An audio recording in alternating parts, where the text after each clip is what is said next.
Hello everyone, हम लोग ने ऑफ स्टडीज को अच्छे से पढ़ लिया था, ओरिजिनल टेक्स्ट से पढ़ लिया था, लाइन बाय लाइन पढ़ लिया था। आज हम लोग इस सेशन में ऑफ स्टडीज के एमसीक्यूज के बारे में क्या करने वाले हैं, डिस्कशन करने वाले हैं। ठीक है, डिस्कशन करेंगे, एक एक एमसीक्यूज को अच्छे से समझेंगे, जानेंगे, पढ़ेंगे। ठीक है, तो आप लोग तैयार हैं? क्वेश्चन जो है वो मैं एक बार में आपको दो दे रहा हूँ, दोनों क्वेश्चन के आपको आंसर देने हैं। ठीक है, और कमेंट बॉक्स में आपको आंसर करना है। ठीक है, डियर स्टूडेंट्स, मैं आप लोग को इसके आंसर भी बताते चलूंगा। एक चीज ध्यान रखिएगा, ये जो क्लास है वो माध्यमिक शिक्षक चयन परीक्षा और उच्च माध्यमिक पात्रता परीक्षा इंग्लिश के लिए मैं कर रहा हूँ। ठीक है, और उसी को ये जो है डेडिकेटेड है क्लासेस। ठीक है, और अगर किसी किसी सिलेबस में ऑफ स्टडीज है तो वहां के लिए भी इंपॉर्टेंट है। अगर आप लोग तैयारी कर रहे हैं तो हमसे जुड़ सकते हैं। ठीक है, और आपको पूरी जो इन्फॉर्मेशन है वो इसी वीडियो के डिस्क्रिप्शन में मिल जाएगी। ठीक है, चलिए। क्वेश्चन नंबर 1 है, who is known as the father of impressionism. ठीक है, तो इम्प्रीसिज्म का फादर किसे कहा जाता है? तो सिंपल सा है भैया, इम्प्रीसिज्म का जो फादर है वो किसको कहा जाता है? तो बेकन को कहा जाता है। ठीक है, नेक्स्ट क्वेश्चन है, बेकन बिलोंग टू। जो बेकन है वो किस एज से क्या करते हैं?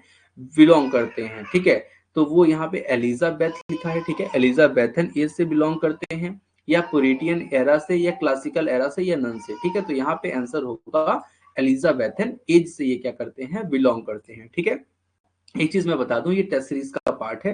टेस्ट सीरीज जो है 1 फरवरी से क्या हो रही है? लॉन्च हो रही है। ठीक है, who was the lifelong enemy of वेकेन। ठीक है, पूरे लाइफ जो वेकेन का एनिमी रहा है उसका नाम क्या है? ये बहुत इंपॉर्टेंट है, एक बार ये उसमें क्या कहते हैं, आपके नेट के एग्जाम में पूछा गया क्वेश्चन है। ठीक है, डियर स्टूडेंट, उसका नाम है एडवर्ड कोक। ठीक है, एडवर्ड कोक जो है वो इनका लाइफ लॉन्ग जो है वो एनिमी रहा है, दुश्मन रहा है बेकन का। ठीक है, beside English Bacon also wrote in. ठीक है, besides English Bacon also wrote in. ठीक है, जो वेकेन है वो इंग्लिश के अलावा कौन सी भाषा और है जिस पर वो लिखते थे? ठीक है, तो वो थी लैटिन भाषा। तो ध्यान रखिएगा, जो कुछ वर्ड मिले थे ना अभी, जब ऐसे हमने लाइन बाय लाइन डिस्कस किए थे, तो वहां पर आप लोग ने देखा होगा कुछ ऐसे वर्ड थे जो इंग्लिश से अलग थे। तो वो इंग्लिश के जो जो अलग वर्ड हैं उसी को हम क्या कहते हैं? तो उसको हम बोलते हैं आपके क्या बोलते हैं? आपके बताइए। लैटिन भाषा। ठीक है, चलिए आगे बढ़ते हैं डियर स्टूडेंट्स, क्वेश्चन नंबर 5 पे चलते हैं। Who is the essayist whose essays are subtitled counsel civil and moral. ठीक है, तो कौन सा वो एसिस्ट है जिसका जो सबटाइटल है वो है काउंसिल सिविल एंड मोरल्स। ठीक है, तो ऐसे की बात की जाए तो जो फादर ऑफ एसिस्ट है वो कौन है? तो हमारे वो हैं बेकन साहब हैं। ठीक है, तो यहाँ पे आंसर जो होगा वो 5 का क्या होगा? ए। ठीक है, क्वेश्चन नंबर अगर हम 6 की बात करें, ऑफ स्टडी ऐसे पब्लिश्ड इन। तो ये तो मैंने आपको अभी अभी बताया था, इसका आंसर मैं कमेंट में चाहता हूँ आप लोग जल्दी से कमेंट करके बताइए कि ऑफ स्टडीज का जो एसेइस्ट है ना, उसको कब पब्लिश किया गया ऐसे को। ठीक है, तो ये आप मुझे बताइए कमेंट बॉक्स पर। ठीक है, चलिए कमेंट बॉक्स पे जल्दी से आंसर आना चाहिए। शिवानी जी, ठीक है, देवेन जी, देविल, ऋतु और गीतेश्वरी, बैरागी जी, महेंद्र जी, नितेश जी, सभी लोग कमेंट पे। ठीक है, बहुत बढ़िया। ठीक है, तो बिल्कुल सही आंसर है जितने लोगों ने दिया है। 1957 में इसको फर्स्ट टाइम पब्लिश किया गया था, देन इसकी कुछ स्पेलिंग में, कुछ मीनिंग में कुछ और जोड़ करके इसको फिर दोबारा जो है वो 1612 में पब्लिश किया गया था। ठीक है, चलिए, of studies was a part of collection. ठीक है, जो of studies part of collection था, इसमें कितने ऐसे को एक साथ पब्लिश कराया गया था? ठीक है, तो मैंने आपको बताया था जब 1597 में फर्स्ट टाइम ऐसे का कलेक्शन जो है पब्लिश कराया गया था हमारे बेकन के द्वारा, तो वहां पे 10 ऐसे थे उसमें। ठीक है, 10 ऐसे में एक ऐसे ये भी था, कौन? Of studies. ठीक है, तो ध्यान रखिएगा। नेक्स्ट है, of studies was revised from the edition for. ठीक है, तो ऑफ स्टडीज को फिर दोबारा जब रिवाइज्ड किया गया, मतलब दोबारा एडिट करके रिवाइज किया गया, मतलब उसको पब्लिश कराया गया, तो उसमें कब कराया गया उसको? ठीक है, तो उसको आप लोग जान लीजिए, वो मैंने आप लोग को बताया भी है, वो 1612 में उसको क्या किया गया था? दोबारा रिवाइज्ड कराया गया था। ठीक है, चलिए आगे चलते हैं डिस्टेंस। तो फिर मैं आपको बता देता हूँ जो क्वेश्चन नंबर 9 है वो क्या है। तो what is disadvantage of much time study. जब हम बहुत ज्यादा समय जो है स्टडी को देते हैं तो उसका डिसएडवांटेज क्या है? मेक मैन वाइज, उससे आदमी जो है बुद्धिमान हो जाता है, ठीक है। Make man theoretical and unrealistic, unrealistic और थ्योरेटिकल हो जाता है, या मेक मैन इंटेलिजेंट हो जाता है, या नन। तो 9 नंबर का आंसर बता दीजिए क्या हो जाता है 9 का। तो मैं आप लोगों को बता देता हूँ, इससे जो आदमी है, इसमें जो सही आंसर है वो दिया नहीं हुआ है, ठीक है। इसमें जो आदमी है वो हो जाता है स्लॉथ या लेजी, ठीक है। ध्यान रखिएगा, स्लॉथ या क्या हो जाता है, लेजी। लेकिन मैं आप लोग को एक चीज बता देता हूँ, यहाँ पर जो स्लॉथ या लेजी है उसका जो मिला जुला रूप है वो है यहाँ पे make man theoretical and unrealistic, ठीक है।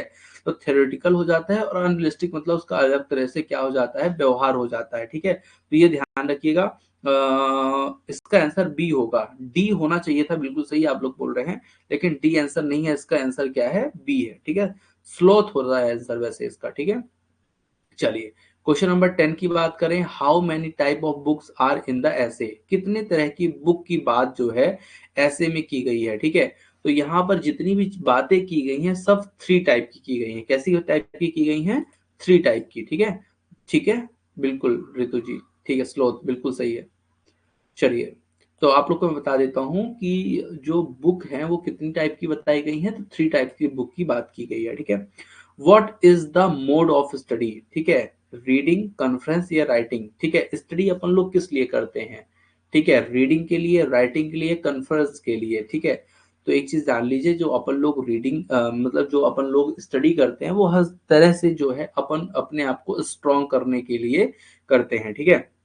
डियर स्टूडेंट, अगर आप भी माध्यमिक शिक्षक चयन परीक्षा या उच्च माध्यमिक पात्रता परीक्षा इंग्लिश से तैयारी कर रहे हैं तो आप भी हमारे नंबर से इससे संपर्क कर सकते हैं, या फिर हमारे यूट्यूब चैनल या ऐप को, रेवन इंस्टीट्यूट को ज्वाइन कर सकते हैं, अपलोड कर सकते हैं, डाउनलोड कर सकते हैं, और क्या कर सकते हैं, हमसे जुड़कर तैयारी कर सकते हैं, ठीक है। So dear students, next question है हमारा, why is the study writing used, ठीक है। तो why is the study writing used मतलब जो स्टडी का जो यूज है, लिखने का जो यूज है, उसका क्या फायदा है। फॉर एक्यूरेसी अच्छी होती है, फॉर इम्प्रूवमेंट होता है, बोथ या नन। तो 12 नंबर क्वेश्चन का आप लोग मुझे आंसर दे दीजिए। स्टडी राइटिंग, तो राइटिंग अगर हम राइटिंग कर रहे हैं तो राइटिंग क्या करता है, ठीक है, क्या इम्प्रूवमेंट करता है, नहीं नहीं। यहाँ पर मैं आप लोग को बता दूं, 12 का आंसर थोड़ा समझ करके, जान करके, आराम से देना है, ठीक है। तो इसमें आंसर होगा फॉर एक्यूरेसी। यहाँ पे जो था ना, राइटिंग जो है वो क्या करती है, एग्जैक्ट मैन बनाती है, ऐसा था ना एक जगह पे। तो यहाँ पर होगा फॉर एक्यूरेसी, मतलब आपकी एक्यूरेसी में सुधार करती है। अगर आप क्या कर रहे हो, लिख रहे हो किसी चीज को, तो वो आपकी एक्यूरेसी मतलब गलतियों को क्या करता है, सुधारता है। जैसे मान के चलिए, सिंपल सी बात है, अगर आप पढ़ रहे हैं, जैसे मेंस का एग्जाम होता था उनका, पीएससी वालों का, उसमें उनको लिखना पड़ता है। तो उसको अगर वो लिखने की प्रैक्टिस नहीं करेंगे तो वो वहां पे जाके बहुत ज्यादा क्या करते हैं, गलती करते हैं। तो वही चीज है कि जो स्टूडेंट है उसको क्या होना चाहिए, तो फॉर एक्यूरेसी जो है वो कैसे सुधरेगी, किसी भी चीज की एक्यूरेसी मतलब शुद्धता या सही लिखना, तो वो राइटिंग से सुधरेगी, ठीक है। तो 12 का ए आंसर होगा, ठीक है। What are the uses of study, study का जो यूज है वो क्या है, खुशी के लिए हम पढ़ाई करते हैं, या दिखावे के लिए पढ़ाई करते हैं, या एबिलिटी के लिए क्या करते हैं, हम पढ़ाई करते हैं, ठीक है।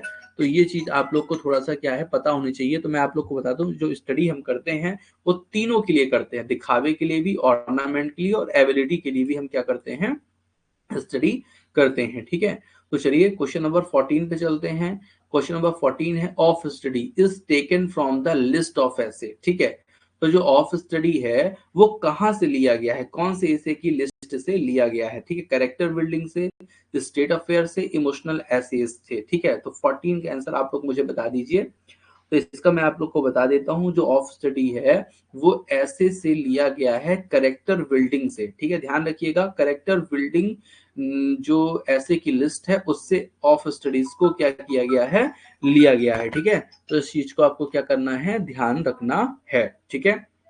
चलिए क्वेश्चन नंबर 15 पे चलते हैं, क्योंकि मैं पूरे क्वेश्चन इस वीडियो में डिस्कस नहीं करूंगा, ठीक है, क्योंकि ये टेस्ट सीरीज का पार्ट है, और टेस्ट सीरीज अगर आप लेना चाहते हैं तो हमारे रेवन इंस्टीट्यूट ऐप को डाउनलोड कर सकते हैं, और 1 फरवरी से ये टेस्ट सीरीज स्टार्ट हो रही है, तो आप लोग ज्वाइन कर सकते हैं, पढ़ सकते हैं और हमसे जुड़ सकते हैं, ठीक है। और इसके लिए आपको क्या करना है, ऐप डाउनलोड कर लेना है रेवा इंस्टीट्यूट का, वहां पे ये सब चीजें अवेलेबल है, क्लास भी और टेस्ट सीरीज भी, ठीक है।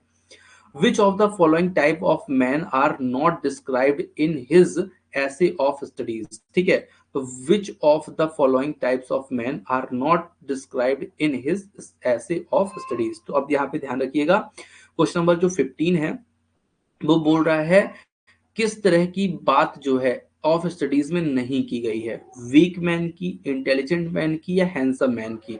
तो मैं आप लोग को बता देता हूं, हैंडसम मैन की बात जो है आपके ऐसे में नहीं की गई है, ठीक है, इस तरह की कोई बात नहीं की है। हाँ, वीक मैन की बात की है, कमजोर आदमी की, इंटेलिजेंट आदमी की भी बात की गई है, लेकिन हैंडसम आदमी की कहीं भी बात नहीं की गई है, ठीक है। तो क्वेश्चन नंबर 15 हमने 1 से 15 देख लिए हैं। इसमें अभी लगभग बहुत सारे क्वेश्चन अभी बाकी हैं, ठीक है, पढ़ने के लिए। बाकी आप लोग जितने स्टूडेंट्स इस कोर्स को ले चुके हैं वो आपकी पीडीएफ अपलोड कर दे रहा हूं मैं, तो वहां से आप जाकर इसे डाउनलोड करें एंड उसको पूरे क्वेश्चन को सॉल्व करेंगे, ठीक है। आज के सेशन में इतना ही, कल मिलेंगे नए सेशन के साथ यूनिट 16 में, ठीक है। आज के लिए धन्यवाद। जय हिंद, जय भारत।